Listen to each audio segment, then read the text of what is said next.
जवाब चाय जवाब चाय जवाब चाय बली यार मस्त बली यार मस्त সন্ত্রাসীদের আস্তানা জ্বালিয়ে দাও পুড়িয়ে দাও সন্ত্রাসীদের আস্তানা জ্বালিয়ে দাও পুড়িয়ে দাও জ্বালিয়ে দাও পুড়িয়ে দাও সন্ত্রাসীদের আস্তানা সন্ত্রাসীরা হুঁশিয়ার সাবধান ডিসি পার্কের সন্ত্রাসীরা হুঁশিয়ার সাবধান ডিসি পার্কের সন্ত্রাসীরা হুঁশিয়ার সাবধান হই হই রই রই সন্ত্রাসরা গেল কই হই হই রই রই দুনিয়ার বন্ধ ডিসি পার্কে আমাদের যে শ্রমিকদের উপর হামলা হয়েছে আপনারা সেই সকল সন্ত্রাসীদের বিচার চান কিনা সংগঠনের প্রতি আস্থা আছে কিনা নেতাদের কথা শুনবেন কিনা নেতাদের কথা মানবেন কিনা আমরা বিশ্বাসী নেতৃবৃন্দ তৎক্ষণাৎ খবর পেয়ে ডিসি পার্কে চলে যাই ডিসি পার্কে গিয়ে আমাদের শ্রমিকদেরকে উদ্ধার করে আমি বাবলু সহ আরো যারা যারা ছিল তাদেরকে মেডিকেলে পাঠাইছি ইঞ্জিন করে আমাদের অন্য অন্য নেতৃবৃন্দরা জড়ো হয়ে ডিসি পার্কের সামনে গিয়ে অবস্থান নেই সেনাবাহিনী এবং সীতাকুণ্ড থানার ওসি এবং সার্কেল এসপি সহ দীর্ঘ 1.5 ঘন্টা কথা বলে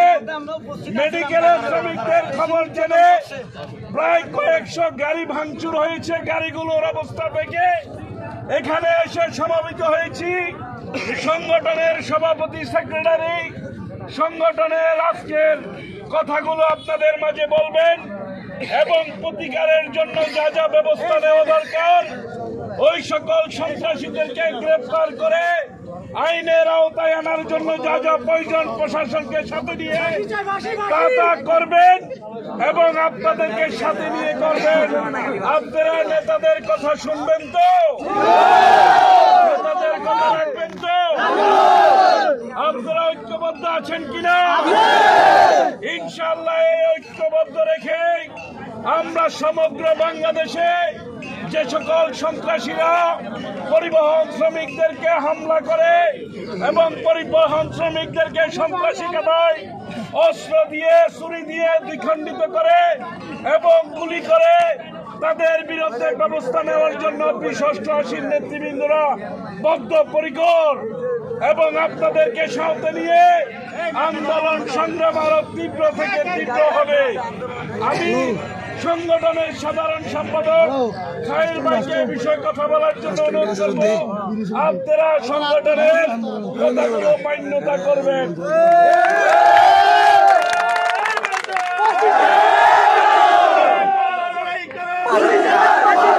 সন্ত্রাসীদের আস্তানা জ্বালিয়ে দাও পুড়িয়ে দাও প্রশাসনের কাছে জবাব চাই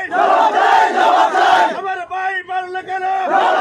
জবাব চাই আমার ভাইয়ের উপরে হামলা কেন জবাব চাই প্রশাসন জবাব চাই আমার ভাইয়ের উপরে হামলা কেন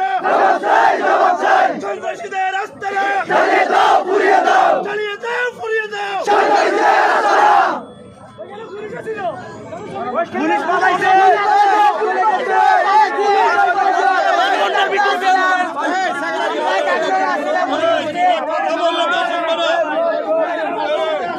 বাবু কথা বলো তো শুনবো না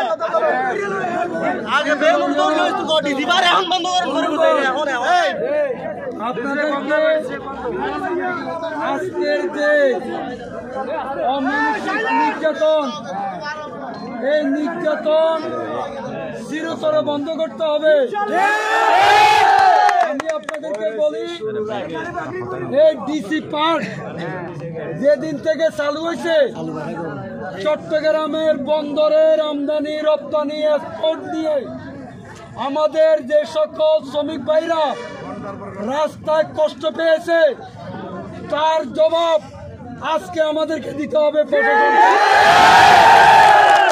জাতীয় বন্ধুগণ, আমি আপনাদেরকে একটা কথা বলতে চাই, হয়তো চট্টগ্রাম বন্দর চলবে, আর নয়তো ডিসি পার্ক চলবে। এটা বাঁচি নিবে কারা? আমরা যেহেতু এ পর্যন্ত নির্যাতন হইতে হইতে হইতে হইতে আজকে আমাদের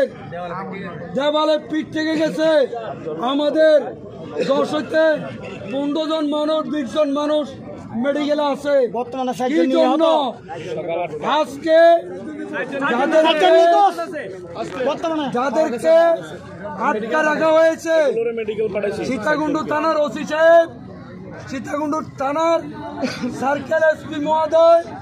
সেনাবাহিনীর সহ বন্দর থানার ওসি সহ ওনারা উদ্ধার করে দিছে,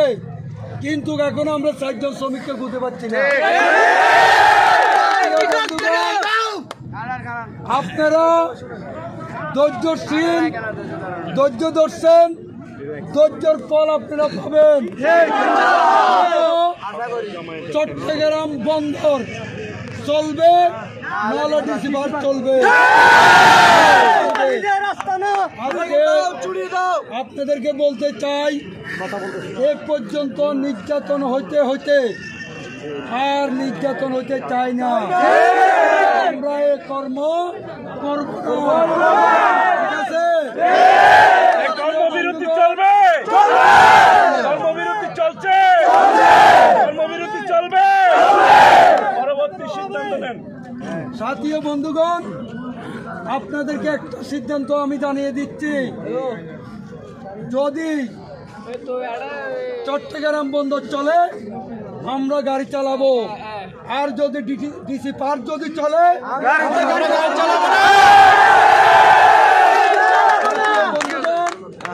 আজকে এই মুহূর্তে আমাদের নৈতিক দরকার যে আমার শ্রমিক ভাইরা যারা আহত হয়েছে তাদেরকে যাওয়া, তাদেরকে সুস্থ করা, তাদের ট্রিটমেন্ট করা, নাকি? কালকে সকাল 9টা বাজে আমরা কেউ গাড়ি চালাবো না, সবাই 4 নম্বর গেটে অবস্থান করবো। চলবে, নাহলে ডিসি পার্ক চলবে। কালকে যদি আমাদেরকে সিদ্ধান্ত যদি না দেয়, থেকে তেতুলিয়া পর্যন্ত সকাল 5 আমরা বন্ধ করব।